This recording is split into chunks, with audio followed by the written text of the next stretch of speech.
G'day everyone, welcome to Lubrication Explained. In this video we're going to talk about polymerization, which is a really important aspect of lubricants. We're going to talk about the growth of molecules by either chain reaction, sometimes called addition, as well as condensation, which is also called like a step reaction. The reason why this is really important, a couple of reasons. Firstly, in the manufacture of lubricants, it's very important, but mainly where we're interested in is it's one of the major contributors to viscosity increasing with age of lubricant. So often you'll know that oxidation and viscosity increase are connected. So as an oil oxidizes, the viscosity goes up. It's not necessarily obvious why that occurs. So we're going to explain that in this video. So I want you to consider an addition reaction first. So this is the most simple one and the most common one, and the one that usually is contributing most to viscosity increases. And in order to do that, we'll imagine one of the most basic building blocks of the chemicals industry, which is ethylene gas. Very simple molecule, 2 carbons and a couple of hydrogens with a double bond in between. Now the thing about ethylene is that we can explain the addition reaction by explaining how you would go from ethylene gas to making a polyethylene molecule. So casting our minds back to a previous video, we talked about the auto-oxidation cycle. And the reason that this is really important for polymerization is that what you see in the auto-oxidation cycle is that it produces lots of radical compounds. We call these free radicals, which have unpaired valence electrons. That makes them highly reactive, and so they want to go around reacting with other components within our lubricant. If you haven't seen that video, I suggest you go back and review it. But what you need to know for this video is that oxidation produces radicals which initiate the polymerization reaction. So going back to our ethylene molecule, what happens is that we have to look at the carbon-carbon double bond. So in previous videos, I've said that a double bond is much weaker than a single bond. And if oxidation occurs, it's more likely to happen at a double bond than a single bond. Now, why is that? The fact is that these two bonds represent shared electrons between the carbons, but they're not shared equally in the sense that they're not in the same energy state. So one of these is what we would call being in an s orbital, and the other one is in a p orbital. So the electron that's in the p orbital is in a higher energy state, and it kind of exists around the s orbital. And so it's easier to break that bond and pluck away that electron. So if a radical comes along, which, keep in mind, has a free valence electron and is highly reactive, remember, Mother Nature always wants to reduce the energy state of what it sees. And so the lower energy state is going to be if that electron is donated to the carbon and instead the R functional group forms a single bond with a carbon. So remember that a single bond with a carbon is going to be more stable than a double bond with a carbon. And we still have a free net valence electron.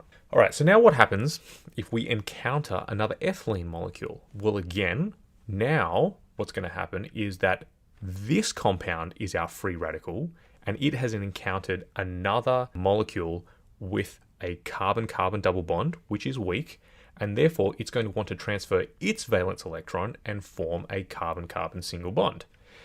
Therefore, we are able to produce a larger molecule. So remember, we started with just a simple ethylene molecule. It reacted with an unpaired valence electron that came off a free radical. Now it's reacted with another ethylene molecule, and it's kind of this self-propagating chain reaction. And you might say, well, this kind of reaction looks like it will just go on forever. Therefore, we're going to end up with a lubricant which is made of just one molecule. Never fear, we can stop the reaction. And what happens is, if this molecule, which is itself a free radical, encounters another free radical, they now both have unpaired valence electrons, which can then form a carbon-carbon single bond, and therefore we stop the reaction. But we've still ended up with a much longer molecule than we had in the beginning. So this is called polymerization. Very useful chemical process if you want to create something like a polyethylene, right? So you're trying to create plastics. But in a lubricant where we're trying to avoid viscosity increases, these long hydrocarbon chains are going to contribute to higher viscosity. That one is the addition reaction. Far and away the more common of the two when it comes to lubricants. And now we can start to talk about the condensation reactions. So condensation reactions are called condensation reactions because there is generally a byproduct. Often that byproduct is water, but it can be other molecules. So that what is that byproduct is what we would call the condensate. Generally, these grow by what we call carbon heteroatom bonds. In the previous example, it was carbons bonding with carbons. In this instance, what's kind of driving this process is carbon-oxygen bonds or carbon-nitrogen bonds, something like that. So let's start with some kind of ester. So here we have an aromatic ester with two ester functional groups. And if we had a molecule come along with a couple of hydroxy groups, then what it's going to do is initiate a reaction where we lose a water molecule. And what I've highlighted in orange here is what is going to be what we call the repeating moiety. So this is the part which is going to form a polyester. So again, if this were to encounter yet another one of the same molecules, again, we're going to lose another water and we end up with a full-on polyester molecule. So that's the condensation reaction. Now, condensation reactions are much less frequent in lubricants. We're much more concerned with the addition reaction, but it is worth highlighting because this is how polyesters are made. So that's one reason why it's important, but also because we may infrequently see these kinds of reactions contributing to viscosity increases.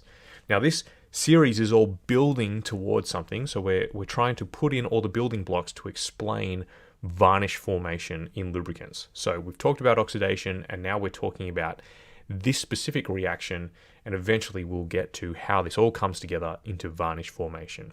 So as always, thanks for watching. If you've got any questions or comments, please leave them down below. Otherwise, this has been Lubrication Explained.